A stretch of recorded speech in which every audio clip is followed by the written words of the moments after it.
Hi everyone, today we are making vegetable soup and here I have used a special ingredient, ragi flour. Ragi flour you take 2 tablespoons and make a slurry in water.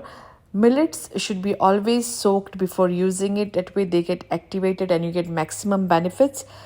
You can soak it for 15 minutes, the more the better it is. Take some oil, I have taken coconut oil, crushed ginger and green chilies, saute it for 2 minutes and then add chopped vegetables of your choice and which are in the season. I've taken peanuts which are soaked. I'm trying to make it protein based, little bit adding protein to my diet. So I've taken peanuts. You can also use boiled peanuts. Saute it for 2 to 3 minutes. And now we are going to add the ragi slurry. When you keep ragi flour soaked, it will settle down. So stir it before adding. And instead of using corn flour, it's always good to use some healthy flour like ragi flour to thicken it. And now I'm going to add more water.